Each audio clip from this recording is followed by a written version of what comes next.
আমরা যারা YouTube video তৈরি করি তাদের ভিডিওতে কিন্তু একটা প্রফেশনাল ভাব থাকা চাই।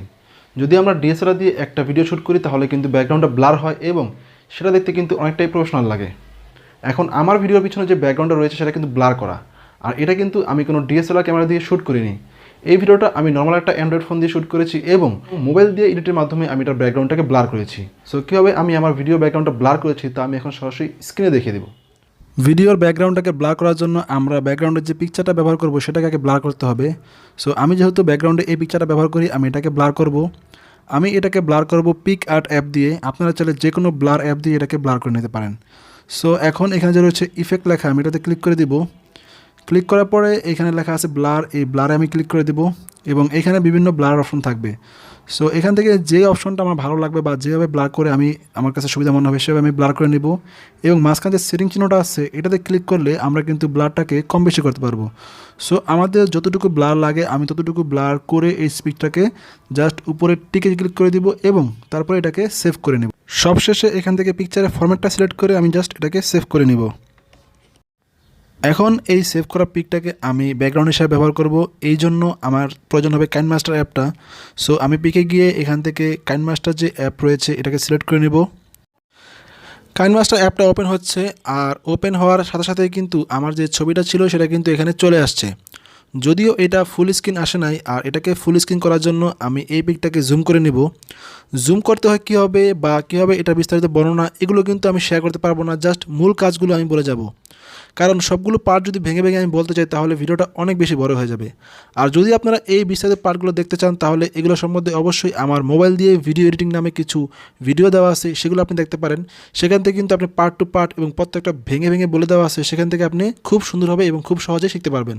আমি জাস্ট এখানে মূল বিষয়গুলো বলে যাব কীভাবে করতে হবে, আর বিস্তারিত জানতে হলে আপনাদের অবশ্যই সেই ভিডিওগুলো দেখতে হবে। যাই হোক, এবার যে ভিডিও লেয়ারটা আছে এই লেয়ারটাকে ধরে আমি টেনে বড় করে দিব, কারণ আমার ভিডিওটা যত বড় এই লেয়ারটাকে আমার ততটুকু বড় করে রাখতে হবে, মানে সময়টাকে ততটুকু বাড়াতে হবে। এবার আমি লেয়ারে ক্লিক করে দিব এবং সেখান থেকে মিডিয়াতে ক্লিক করব এবং আমি যেখানে ভিডিওটা রেখেছিলাম সেখানে চলে যাব এবং সেখান থেকে ওই ভিডিওটা সিলেক্ট করে নিব। এখন এখানে ভিডিওটা চলে আসছে এবং বাম পাশে উপরে নিচে ভিডিওর অনেক বাড়তি অংশ রয়েছে, সেগুলো কাটার জন্য আমি ক্রপিংয়ে ক্লিক করব। ক্রপিংয়ে ক্লিক করার পরে আমি এখন যেদিক যে ইচ্ছা সেদিক দিয়ে কেটে ফেলবো। উজ বাদে বাকি যে বাড়তি অংশগুলো আছে সেগুলো আমি এখান থেকে কেটে নিব। কাটা হয়ে গেলে আমাকে ব্যাকগ্রাউন্ডটা রিমুভ করতে হবে, আর এই জন্য সিলেক্ট করতে হবে ক্রোমা কি। আমরা চাইলে কিন্তু এই সবুজ ব্যাকগ্রাউন্ড ছাড়া যে কোনো ভিডিওর ব্যাকগ্রাউন্ড আমরা চেঞ্জ করতে পারবো বা রিমুভ করতে পারবো। সেটা নিয়ে কিন্তু আমার একটা ভিডিও দেওয়া আছে, ওইখানে কিন্তু আমি এখানে যে সবুজ ব্যাকগ্রাউন্ডটা ইউজ করছি আপনারা কিন্তু ওইখানে সবুজ ব্যাকগ্রাউন্ড না করে অন্য যে কোনো ব্যাকগ্রাউন্ড যদি ইউজ করে থাকেন সেটাও কিন্তু আপনি ব্যাকগ্রাউন্ড রিমুভ করতে পারবেন। সো আমি এখন এই সবুজ ব্যাকগ্রাউন্ডটা রিমুভ করে দেখাবো, আর এটাকে রিমুভ করার জন্য আমাকে চলে যেতে হবে ক্রোমা কিতে। সো ক্রোমা কিতে চলে আসলাম এবং এটাকে এনাবল করে দিলাম। এনাবল করার পরে এখন আমি এই দুটাকে ফিক্সড করে আমার ব্যাকগ্রাউন্ডটা রিমুভ করব।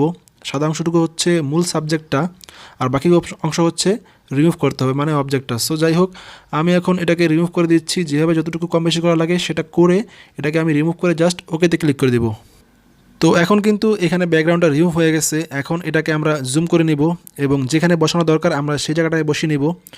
বসানোর পরে নির্দিষ্ট জায়গায় বসানো হয়ে গেলে আমরা জাস্ট এটাকে প্লে করে দিব। প্লে করার পরে দেখতে পাচ্ছি এটা খুব সুন্দরভাবে চলতেছে এবং ব্যাকগ্রাউন্ডও কিন্তু পিছনের রয়েছে এবং সেটা ব্লার রয়েছে। সো আমাদের কাজ শেষ। এবার আমরা এখানে ক্লিক করে এটাকে সেভ করে নিব এবং এখান থেকে এক্সপোর্টে ক্লিক করব। সো কাজ শেষ এবং আমাদের ভিডিওটা সেভ হতে শুরু করবে। সো বন্ধুরা, কেমন লাগলো ভিডিওটি?